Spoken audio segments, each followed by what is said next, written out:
Cooperative society भी अलग अलग तरह के होते हैं। अब कोऑपरेटिव सोसाइटी जैसे कि बनाया जाता है कुछ मुफाद के लिए, लोकल लोग, आसपास के लोग आते हैं, बड़े पैमाने पे लोग आते हैं, उससे बड़े पैमाने पे लोग मिलते हैं। तो ठीक उसी तरह बैंक भी बनाया जाता है। कुछ बैंक बनाए जाते हैं कि आसपास के एक ही गांव, एक ही कस्बे में बनाया जाता है। क्यों? ताकि लोग एक दूसरे को जानते हैं तो धोखाधड़ी नहीं हो पाती है।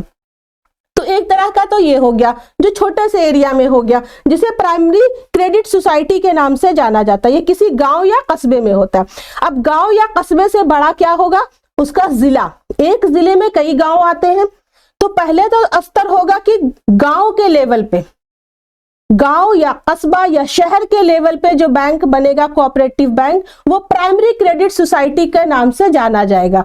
उसके बाद डिस्ट्रिक्ट लेवल पे बनेगा, तो डिस्ट्रिक्ट लेवल पे जो बनेगा वो सेंट्रल कोऑपरेटिव बैंक कहलाएगा। और उसके बाद बाकी सारे डिस्ट्रिक्ट्स किस में आते हैं? स्टेट में आते हैं। तो वो जो है बड़े पैमाने पर बनता है, तो उसे स्टेट कोऑपरेटिव बैंक के नाम से जाना जाता है। तो सबसे पहले बनेगा प्राइमरी,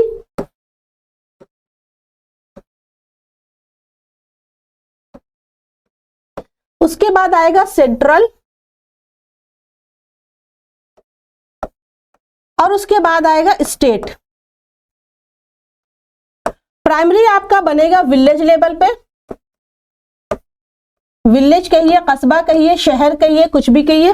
सेंट्रल आपका आएगा डिस्ट्रिक्ट लेवल पे, और उसके बाद आपका आएगा स्टेट, स्टेट लेवल पे। तो यहाँ पे बताया जा रहा है कि कोऑपरेटिव बैंक 3 किस्में हैं। पहला क्या है? Primary credit society.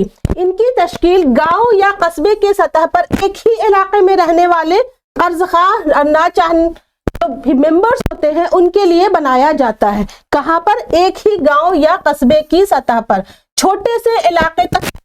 क्यों? ताकि मेंबर जो है उसके एक दूसरे को जान सके, और जब हम एक दूसरे को जानेंगे, एक ही गांव के हैं, एक ही जगह के हैं, तो एक इंसान दूसरे इंसान को जानता है, उसके नेचर को जानता है कि कौन धोखा दे सकता है, कौन नहीं दे सकता, और अगर वो धोखा देता है तो हम उसके साथ क्या काम कर सकते हैं। तो इसलिए छोटे पैमाने पे इस बैंक को बनाया जाता है। किसको?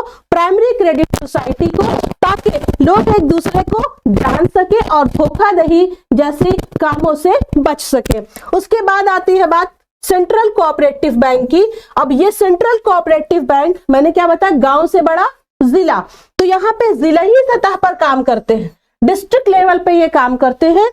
और प्राइमरी क्रेडिट सोसाइटी इसके मेंबर होते हैं। क्यों? क्योंकि गांव जो है वो ऑलरेडी उस जिले में ही आता है ना। जिस डिस्ट्रिक्ट से आप हो, कितने सारे गांव को मिलकर के एक डिस्ट्रिक्ट बनता है। तो यहाँ पे ये बता रहा है कि जो प्राइमरी क्रेडिट सोसाइटी के मेंबर है वो ऑलरेडी उसके मेंबर होते हैं। और ये इसका भी काम यही होता है कि भाई जिनको भी जरूरत है वो उसे कर्ज देते हैं। उसके बाद आती है बात रियासती कोऑपरेटिव बैंक की। तो भाई ये जो है रियासत में होता है, स्टेट में होता है।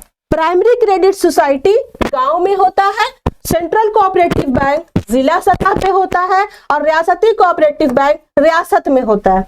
तो एक स्टेट में जितने भी डिस्ट्रिक्ट होते हैं वो सारे के सारे उस स्टेट में आते हैं। ठीक उसी तरह एक डिस्ट्रिक्ट में जितने भी गांव होते हैं वो सारे के सारे उस स्टेट में भी आएंगे। तो कुल मिला के ये कहना है कि हर लेवल पे ये बनाया जाता है ताकि किसी भी तरह से लोग एक दूसरे को धोखाधड़ी नहीं दे सके, धोखा ना दे सके, और ये अपने मेंबरों को जब जरूरत होती है वो कर्ज प्रोवाइड करता है। ये फंड जो है उसको कलेक्ट करता है, और जिस सेक्टर को भी जरूरत है वो उसकी रहनुमाई करता है। अगर रियासत को लगता है कि सेंट्रल को देना है, जिला को देना है, तो वो जिले को पैसा देता है ताकि वो जिला फिर जिस गांव के बैंक को जरूरत है वो उसको पैसा प्रोवाइड कर दे।